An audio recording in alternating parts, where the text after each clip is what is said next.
Hello， 大家好，我是老麦。今天的视频呢，老麦来跟大家聊一聊 Target Retirement Fund， 也就是所谓的目标退休基金。那不管你是跟着公司开 401k 账户，还是自己开 IRA 账户，不管你是跟哪个 broker 开账户啊，你一定都会发现呢，在选择 investment 基金的时候，除了咱们平时经常能见到的股票类基金，比如说 SP500 Index 罗素 Small and Mid Cap Fund， 或者呢是债券类的基金，比如说 US Bond Index， 还有一个大类的基金呢，叫做Target Retirement Funds。那这些 Target Retirement Funds 呢，会根据5年一个区间来进行划分，有的写呢 Target 2020，有的写2025，有的写2030，还有更远的，比如说会写 Target 2065。那今天的视频呢，咱们就来说说什么是 Target Retirement Funds 目标退休基金，那他们的回报率怎么样？这么多不同的年份的退休基金，它们的区别都是什么呢？最后呢，咱们再来聊一聊Target Retirement Funds 都有什么样的优缺点？对于我们一般投资者、上班族，是应该自己选基金，还是买这种目标退休基金呢？那在准备这期视频的过程中呢，我们也是做了很多功课，所以今天又是一期干货满满的视频。希望大家别忘了给我们的视频点赞，同时把我们的频道分享给其他对追求财富自由感兴趣的家人和朋友。咱们呢一起在追求财富自由这条路上一起努力，相互学习。那立刻进入今天的主题。目标退休基金呢，就是根据投资者，也就是你我的预计的退休年龄作为目标日期，然后随着时间离退休年龄越来越近这个基金会按照一定的方案对投资的配比进行调整。那这个投资配比的调整呢，对于投资人来说是完全自动的，也就是说呢，它不需要你我来自己操作，而是完全由这个基金经理根据一定的模型来进行自动的调整。大家听到这里是不是感觉还是有点云里雾里哈？别着急，我来给大家举一个具体的例子。首先在这里有一个重要的基本概念就是股票类的基金投资呢是高回报的投资，同时它也是高风险。比如说咱们之前介绍过很多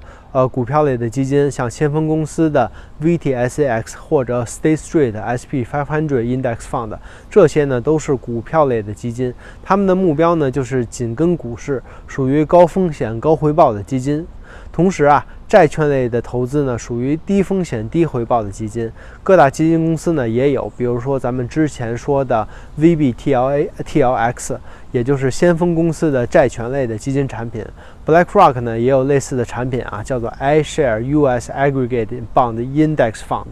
这些债券类的产品都是低风险低回报。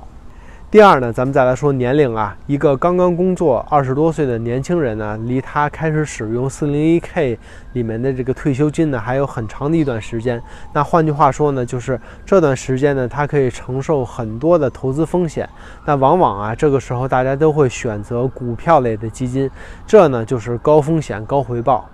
但是如果是一名50多岁的老员工，马上就要进入到退休的年龄，这个时候他是无法承担这个股市风险的，因为他马上就要面临退休嘛，马上就要从自己的这个 401k 或者是其他退休账户中开始取钱了。这个时候他会选择保值，并且呢保守投资，所以呢就会选择那些低风险低回报的基金，类似于咱们说的债权类基金。所以年龄和风险是完全挂钩的，这也就是 Target Retirement Fund 的特别之处。咱们用 State Street 的 Target Retirement Funds 举例，大家可以看到这里有很多种不同的 Target Retirement Funds， 咱们呢就随便挑选3个。先看一看 SS Target 2065，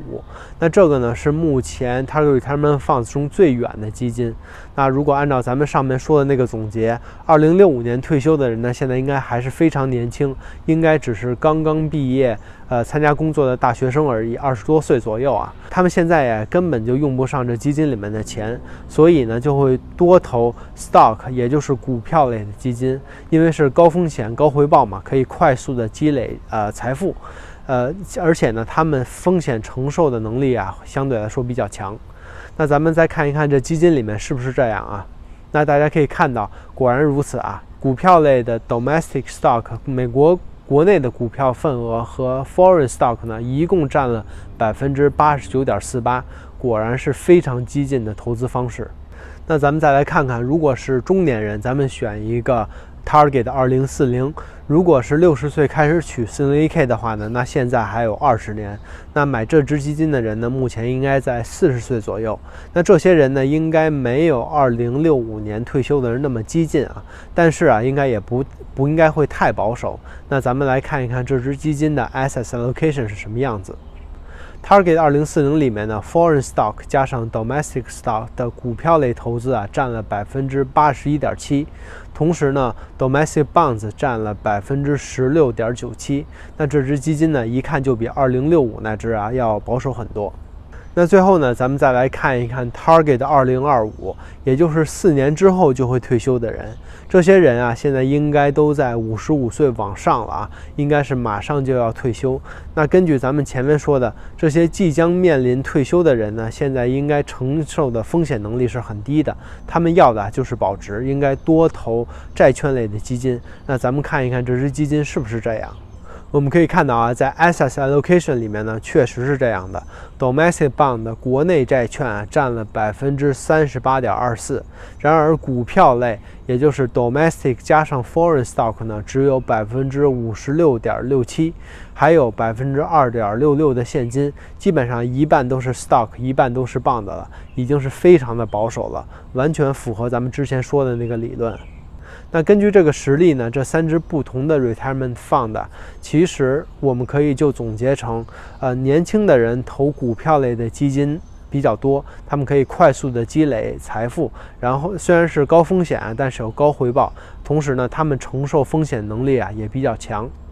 那对于年长的人来说呢，投债权类的基金啊就比较多，因为保值，虽然是低回报啊，但是呢它是低风险，因为他们承受风险能力啊比较差。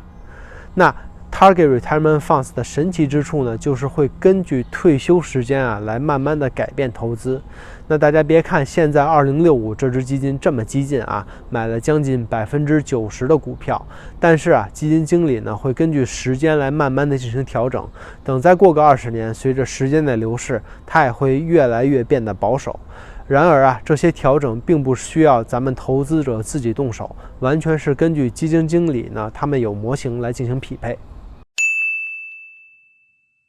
那 Target Retirement Fund 的第一个优点呢，就是简单。有句话说得好啊，叫做 Buy and Forget。特别是对于基金研究啊没有什么兴趣，或者是投资小白来说呢，从你上班的第一天，当你开始拥有 401k 的第一天啊，你就可以直接选一个你想要的退休年，然后之后所有 401k 存的钱呢，就一股脑的投入到这支基金就可以了。你完全不需要考虑随着年龄的增长，你是否需要手动的去调整投资的方式。这个事情啊，早有人替你干了。买 Target Retirement Fund 啊，真的就是做到了 Buy and Forget。那第二点呢，就是它的全托管功能啊。咱们之前也提到过，基金经理呢会根据你的 Target Retirement Year 呢对 Asset Allocation 进行调整。大家要知道啊，这些基金公司的背后呢都是有强大的建模团队的，公司啊都是上百年的老牌基金公司，他们的建模团队啊，数据科学家肯定会尽最大的努力保证基金的 performance， 因为人家呢就是靠这个吃饭的。有些人呢可能觉得比较麻烦，不想花那么多的时间来研究各种不同的基金，那他们呢就会选择这样的 Target Retirement Fund， 让专业的人呢去做专业的事儿，自己啊其实也省心，真正是做到了全托管、全自动、一劳永逸。当然了，说了这么多好处啊，我绝对不是说 Target Retirement Funds 没有任何的缺点，不然咱们干嘛还要那些普通的 Index Fund 呢？它的第一条缺点啊，就是缺少灵活度。很多的投资人呢，喜欢自己去研究不同的基金啊，然后呢，自己 pick and choose， 给自己调配出来一个最适合的 retirement fund 组合。那想要这些灵活度的唯一方法就是自己干，是没有办法在这种 Target Retirement Funds 里面实现的。同时呢，如果市场上面进行一些动荡，比如说一些黑天鹅事件，那 Target Retirement Funds 可能没有办法及时的做出调整，在一定程度上呢缺少这种灵活度。第二个缺点呢，就是 Target Retirement Funds 的费用啊要高于普通的 Index Fund。咱们直接上图啊，来给大家横向的比较一些 Target Retirement Funds 和普通标普500 Index Fund 的Expense Ratio。那这里呢，大家可以看到啊 ，Target Retirement Funds 的一水管理费啊都是0.065%，但是标普500的 Index Fund 的管理费呢只有0.01%，然后 US Bond Index Fund 管理费呢只有0.02%，可以说啊，比 Target Retirement Funds 便宜了不少。之前的视频里呢，小夏也就提过啊，别看就这么点管理费，但是日积月累呢，这绝对不是一个小数目。那还没有看那期视频的小伙伴呢，欢迎大家去补补课。所以啊，大家在这里享受专业人士调配的 Target Retirement Funds 之余呢，同时啊，也要承担相对比较高的管理费。不管大家如何选择吧，希望大家都能找到适合自己和自己喜欢的投资方式啊。咱们呢，大家一起早日实现财富自由。如果大家有什么样的问题啊，也别忘了给我们留言或者是私信。当然了，也别忘了给我们来个订阅、转发、点赞，素质3连。那今天的视频呢，就先到这里了，谢谢大家的观看，咱们下期再见。